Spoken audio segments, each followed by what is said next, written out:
ስፔናዊ የሲቲዝንሶቹ አለቃ ፔፕ ጓርዲዮላ በዘንድሮው የውድድር ዓመት በባርሴሎና እጅግ አስደናቂ ብቃቱን እያስመለከተ የሚገኘውን ብራዚላዊ የፊት መስመር ተጫዋች ራፊኒያን ለማስፈረም ፍላጎት እንዳለው እየተገለጸ ይገኛል። እንግዲህ በዘንድሮው የውድድር ዓመት በሃንሲ ፍሊክ ቡድን ውስጥ እስካሁን ድረስ 50 የግብ ተሳትፎዎችን ማድረግ የቻለውን ይህንን ብራዚላዊ ኮከብ ፔፕ ጓርዲዮላ በክረምቱ የዝውውር መስኮት ወደ ማንቸስተር ሲቲ 80 ሚሊዮን ፓውንድ በማውጣት ለማስኮብለል ማቀዱ ነው በስፋት እየተገለጸ የሚገኘው። እንግዲህ ይህንን ማንቸስተር ሲቲዎች ምን ያህል ያሳኩታል የሚለው የሚጠበቅ ነው የሚሆነው። ነገር ግን አሁን ላይ የወጡ ያሉ መረጃዎች ፔፕ ጓርዲዮላ ይህንን ተጫዋች የግሉ ለማድረግ በስፋት እንዲሰራ ለበላዮቹ መናገሩ ነው። እንደሚታወቀው እንግዲህ ራፊኒያ በዘንድሮው የውድድር ዓመት በሃንሲ ፍሊክ ስር እጅግ ድንቅ ጊዜን እያሳለፈ ይገኛል። በአውሮፓ ሻምፒዮንስ ሊጉም 19 የጎል ተሳትፎችን በማድረግ ከሊዮኔል ሜሲ ጋር እኩል ሪከርድ መጋራቱ የሚታወስ ነው። ከዚህ በኋላ ቀሪ ሻምፒዮንስ ሊግ ጨዋታዎች አሉት። እጅግ ጥሩ ቁጥሮችን እያስመዘገበ ይገኛል። ጥሩ እንቅስቃሴን እያስመለከተ ነው በባርሰሎና ቡድን ውስጥ።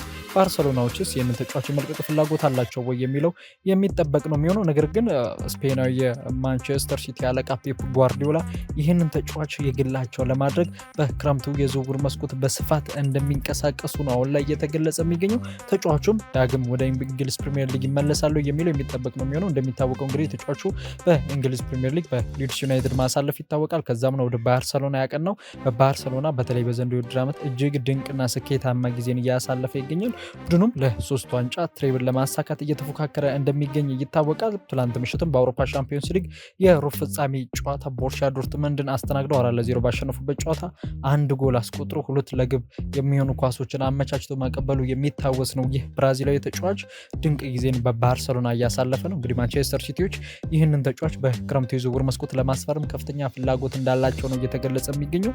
ብሉ ግራናዎቹ ይህንን ተጫዋች ለመሸጥ ፈቃደኛ ይሆናሉ የሚለው እንዲሁ የሚጠበቅ ነው የሚሆነው። የምዕራብ ለንደኑ ክለብ ቼልሲ የቤኔፊካውን ግሪካዊ የ26 ዓመት የፊት መስመር ተጫዋች ቫንጀሊስ ፓቫሊዲስን ለማስፈረም ከፍተኛ ፍላጎት እንዳላቸው እየተገለጸ ይገኛል። ፓቫሊዲስ እንግዲህ በዘንድሮው የውድድር ዓመት በቤኔፊካ ጥሩ የውድድር ዓመትን እያሳለፈ ይገኛል። ጥሩ ጊዜንም እያሳለፈ ነው የሚገኘው። ታዲያ ቼልሲዎች ይህንን አጥቂ ወደ ቡድናቸው ለማምጣት ከፍተኛ ፍላጎት እንዳላቸው እየተነገረ ይገኛል። በተለይም ፈረንሳዊ አጥቂ ኑንኮኩ ክለቡን የሚለቅ ከሆነ የእሱ ተተኪ ለማድረግ የቡድኑን የፊት መስመር እንዲመራ በጣሊያናዊ አሰልጣኝ ኢንዞ ማሬስካ ተመራጭ ተጫዋች እንደሆነ ነው አሁን ላይ እየወጡ ያሉ መረጃዎች የሚያመላክቱት። ቼልሲዎች እንግዲህ ይህንን ተጫዋች ለማስፈረም ወደ 85 ሚሊዮን ፓውንድ ማዘጋጀታቸው ነው እየተገለጸ የሚገኘው። ተጫዋቹ 26 ዓመቱ ነው። ዘንድሮ በፖርቱጋል ሊግ በቤኔፊካ ጥሩ ጊዜን እያሳለፈ የሚገኝ ተጫዋች ነው። ታዲያ ከቼልሲ ባሻገር እንደ ባርሰሎና፣ ኒውካስል ዩናይትድ እና አትሌቲኮ ማድሪድ አይነት ክለቦች ይህንን ተጫዋች የግላቸው ለማድረግ እንደሚፈልጉ በስፋት እየተነገረ ይገኛል። ቼልሲዎች ግን ለዚህ ተጫዋች ወደ 85 ሚሊዮን ፓውንድ ለማውጣት ዝግጁ መሆናቸው ነው አሁን ላይ እየተነገረ የሚገኘው። ምን ያህል ቼልሲዎች ይህንን ተጫዋች የግላቸው ላይ ያደርጉት ይችላሉ? ቤኔፊካዎችስ ይህንን ተጫዋች አሳልፈው ይሰጣሉ ወይ የሚለው የሚጠበቅ ነው የሚሆነው።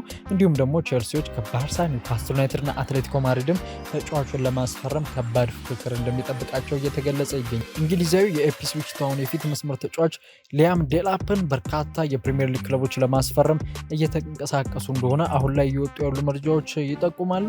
እንደ መረጃዎቹ ከሆነ ከግማሽ በላይ የሚሆኑት የእንግሊዝ ፕሪሚየር ሊግ ክለቦች ይህንን ተጫዋች በክረምቱ የዝውውር መስኮት ወደ ክለባቸው ለማምጣት እንደሚፈልጉና እየሰሩ እንደሆነ ነው አሁን ላይ እየተገለጸ የሚገኙ። በተለይም ደግሞ ማንቸስተር ዩናይትድ እና ቼልሲ የዚህ ተጫዋች ሁነኛ ፈላጊ ሆነው እየተንቀሳቀሱ እንደሆነ አሁን ላይ እየወጡ ያሉ በርካታ መረጃዎች ያመላክታሉ። ይህ ተጫዋች እንግዲህ በዘንድሮው የውድድር ዓመት በኢፕስዊች ታውን ጥሩ ጊዜን እያሳለፈ ነው የሚገኘው። በርካቶችን የሚያስደንቅ ብቃት ማስመልከት ችሏል። ተጫዋቹ እንግዲህ እንደሚታወቀው በማንቸስተር ሲቲ አካዳሚ ማሳለፍ የቻለ ተጫዋች ነው። ማንቸስተር ሲቲዎችም ይህንን ተጫዋች ዳግም ወደ ክለባቸው ለማምጣት እንደሚፈልጉ እየተገለጸ ይገኛል። ነገር ግን ማንቸስተር ዩናይትድ እና ቼልሲ በተጫዋቹ ላይ የተለየ ከፍተኛ ፍላጎት እንዳላቸውና ተጫዋቹንም ለማምጣት ከወዲሁ ከፍተኛ ስራ እየሰሩ እንደሆነ እየተገለጸ ይገኛል። እንግዲህ የቡድኑ የኢፕስዊች ታውን ዋና አሰልጣኝ ኬራን ማኬና ከዚህ ቀደም በማንቸስተር ዩናይትድ መስራታቸው ይታወሳል። ታዲያ አሰልጣኙ ምናልባትም ተጫዋቹን ወደ ማንቸስተር ዩናይትድ እንዲሄድ ሊያሳምኑት ይችላልም እየተባለ ነው የሚገኘው። እንግዲህ ዩናይትዶች ይህንን ተጫዋች ለማስፈረም ከፍተኛ እንቅስቃሴ እያደረጉ ነው የሚገኙት። እንዲሁም ቼልሲዎች ቀላል ተፎካካሪ የሚባሉ እንዳልሆነና ተጫዋቹን ወደ ስታንፎርድ ብሪጅ ለማምጣት ከፍተኛ ስራ እየሰሩ እንደሆነ እየተገለጸ የሚገኘው። ከግማሽ በላይ የሚሆኑ የፕሪሚየር ሊግ ክለቦች ይህንን ተጫዋች ለማስፈረምም ሊንቀሳቀሱ እንደሚችሉ ነው አሁን ላይ የወጡ ያሉ መረጃዎች እያመላከቱ የሚገኙት። ሪያል ማድሪድ ፈረንሳዊውን የአርሰናል ተከላካይ ዊሊያም ሳሊባን በክረምቱ የዝውውር መስኮት ለማስፈረም መዘጋጀታቸው እየተገለጸ ይገኛል። እንደሚታወቀው ሪያል ማድሪዶች በተከላካይ ተከላካይ ስፍራ ላይ ተጫዋች በመፈለግ ይገኛሉ። ከበርንማውዙ የ19 ዓመት ተከላካይ ሆይሰን ጋር ስማቸውን በስፋት ሲያያዝ ቆይቷል ከዚህ በፊት። አሁን ደግሞ የአርሰናሉን ፈረንሳይ ተከላካይ ዊሊያም ሳሊባን በክረምቱ የዝውውር መስኮት 85 ሚሊዮን ፓውንድ በመክፈል ለማስፈረም መዘጋጀታቸው ነው እየተገለጸ የሚገኘው። እንግዲህ ተጫዋቹ በአርሰናል ቤት ያለው ኮንትራት በ2027 የሚያበቃ ይሆናል። 2 ዓመት ብቻ ነው አሁን ላይ በኮንትራቱ ላይ የሚቀረው። አዲስ ኮንትራት ከአርሰናል ጋር እስካሁን ድረስ አልተፈራረመም። ታዲያ ሪያል ማድሪዶች ይህንን በመጠቀም ይህንን ተጫዋች ወደ ሳንቲያጎ ቤርናባው ለማስኮብለል ከወዲሁ እየተዘጋጁ መሆኑ ነው እየተገለጸ የሚገኘው። ለአርሰናልም እንግዲህ ለተጫዋቹ ዝውውር ወደ 85 ሚሊዮን ፓውንድ ለመክፈል መዘጋጀታቸው ተገልጿል። እንግዲህ ተጫዋቹ ወደ ሪያል ማድሪድ ለማምራት ይፈልጋል የሚሉ ዘገባዎች ከዚህ ቀደም ሲወጡ ነበረ። አሁን ላይ እንግዲህ ዊሊያም ሳሊባ ወደ ሎስ ብላንኮቹ ቤት ማምራት ይፈልጋሉ የሚለው ሌላ የሚጠበቅ ጉዳይ ነው የሚሆነው። ነገር ግን ሎስ ብላንኮቹ ይህንን ፈረንሳዊ ተጫዋች ወደ ሪያል ማድሪድ ለማስኮብለል 85 ሚሊዮን ፓውንድ ማዘጋጀታቸው እየተዘገበ ይገኛል። ይህንን ተጫዋች በክረምቱ የዝውውር መስኮት ማስፈረሙ ይሳካላቸዋል የሚለው የሚጠበቅ ነው የሚሆነው። ግን አሁን ላይ በርካታ መረጃዎች እንደሚያመላክቱት ተጫዋቹን ለማስፈረም የፍሎሬንቲኖ ፔሬዝ አስተዳደር እየተንቀሳቀሰ መሆኑ ተዘግቧል። ማንቸስተር ሲቲዎች በመጪው የክረምቱ የዝውውር መስኮት እንግዲህ በርካታ ተጫዋቾችን ለማስፈረም ይንቀሳቀሳሉ ተብሎ ይጠበቃል። ታዲያ ሲቲዎች ገና ከወዲሁ ከበርካታ ተጫዋቾች ጋር ስማቸው እየተያያዘ ይገኛል። አሁን ደግሞ ብዙ ጊዜ ስማቸው ሲነሳ ከነበረው ተጫዋች ጋር ዳግም ስማቸው በስፋት እየተነሳ ይገኛል። ይህም ተጫዋች እንግዲህ የኒውካስትል ዩናይትዱ የአማካኝ ስፍራ ተጫዋች ብራዚላዊ የ7 ዓመቱ ብሩኖ ጊማሬሽ ነው። እንግዲህ ማንቸስተር ሲቲዎች በመጪው የክረምቱ የዝውውር መስኮት ይህንን የኒውካስትል ዩናይትድ የመሃል ሜዳ ተጫዋች የሆነውን ብሩኖ ጊማሬሽን ወደ ቡድናቸው ለማምጣት በከፍተኛ ሁኔታ እየሰሩ እንደሆነ ነው እየተነገረ የሚገኘው። የተጫዋች በዘንድሮ የውድድር ዓመት በኒውካስትል ዩናይትድ እጅግ ጥሩ ጊዜን እያሳለፈ ይገኛል። ክለቡ ከ70 ዓመት በኋላ ዋንጫ ሲያሳካ የቡድኑ ሁነኛ ተጫዋች እንደሆነ የሚታወቅ ነው። ባለፉት 2 ዓመታትም በኒውካስትል ዩናይትድ ድንቅ ጊዜን እያሳለፈ የሚገኝ ተጫዋች ነው። በተለይ ደግሞ በዘንድሮ የውድድር ዓመት የቡድኑ ካፒቴን ሆኖ ከተሾመ በኋላ እጅግ ድንቅ ብቃቱን እያስመለከተን የሚገኝ ብራዚላዊ የመሃል ሜዳ ተጫዋች ነው ብሩኖ ጊማሬሽ። ታዲያ አሁን ላይ እየወጡ ያሉ መረጃዎች ይህ ተጫዋች በስፔናዊ አሰልጣኝ ፔፕ ጓርዲዮላ ተፈላጊ እንደሆነ እየተነገረ ይገኛል። እንግዲህ እንደሚታወቀው ተጫዋቹ ከማንቸስተር ሲቲ ባለፈ እንደ አርሰናል ያሉ ክለቦችን ተጫዋቹ ላይ ፍላጎት እንዳላቸው ከዚህ ቀደም ሲነገር ቆይቷል። አሁን ደግሞ ማንቸስተር ሲቲዎች በመጪው የክረምት የዝውውር መስኮት ይህንን ተጫዋች ለማስፈረም ገፍተው እየሰሩ እንደሆነ ነው እየተነገረ የሚገኘው። እንግዲህ ሲቲዘንሶች በክረምት የዝውውር መስኮት ቡድናቸውን እንደ አዲስ ለማዋቀር ይጥራሉ ተብሎ ይጠበቃል። እንደሚታወቀው ከቨን ደ ብራይነ ከክለቡ እንደሚለቅ አሳውቋል።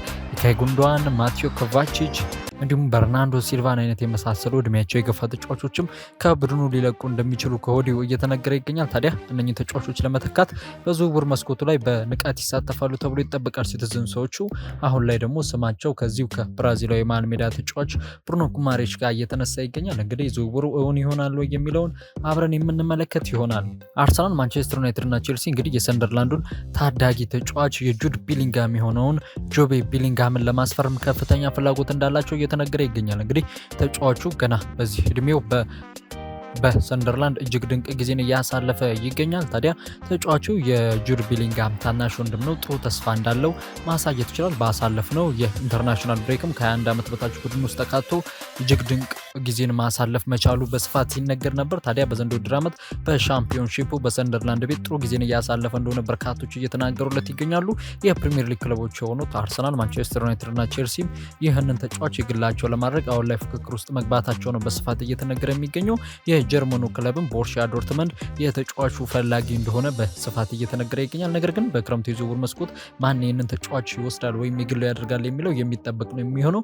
የእንግሊዞቹ ማንቸስተር ዩናይትድ፣ ቼልሲ እንዲሁም አርሰናል ተጫዋቹን ሊያማልል የሚችል እንዲሁም ደግሞ ተጫዋቹን ሊያሳምን የሚችል ፕሮጀክት ያቀርቡለታል ተብሎ ይጠበቃል። ካልሆነም ልክ እንደ ወንድሙ ሁሉ ወደ ቦሩሲያ ዶርትመንድ ሊያቀና እንደሚችል ነው በርካቶች እየተናገሩ የሚገኙት። እንግዲህ ጆቤ ቢሊንጋም ጥሩ ጊዜም በሰንደርላንድ እያሳለፈ ይገኛል። ቀጣይ ማረፊያው የት ይሆናል የሚለው በርካቶችን እያነጋገረ የሚገኝ ጉዳይ ነው። አሁን ላይ ግን የፕሪሚየር ሊጎቹ ክለቦች አርሰናል፣ ማንቸስተር ዩናይትድ እና ቼልሲ የተጫዋቹ ሁነኛ ፈላጊ እንደሆኑ በስፋት እየተገለጸ ይገኛል። ማንቸስተር ሲቲዎች የቶተናሙን ጣሊያናዊ የ22 ዓመት የግራ መስመር ተከላካይ ደስቲኒ ኡዶጊን በክረምቱ የዝውውር መስኮት ለማስፈረም ከፍተኛ ፍላጎት እንዳላቸው እየተገለጸ ይገኛል። እንግዲህ ደስቲኒ ኡዶጊ በዘንድሮው የውድድር ዓመት በቶተናም ባንጆ ፖስቴኮግሉ ስር ድንቅ ጊዜን እያሳለፈ የሚገኝ ተጫዋች ነው። በተለይም ደግሞ ጉዳት ሳያጋጥመው በፊት በፕሪሚየር ሊጉ እጅግ ጥሩ ጊዜን እያሳለፈ ይገኝ ነበር። ከዛም ጉዳት አጋጥሞት ለበርካታ ጨዋታዎች ከሜዳ ርቋል። ነገር ግን ማንቸስተር ሲቲዎች ይህንን ተጫዋች በክረምቱ የዝውውር መስኮት የግላቸው ለማድረግ እየሰሩ እንደሆነ ነው አሁን ላይ እየወጡ ያሉ መረጃዎች የሚያመለክቱት።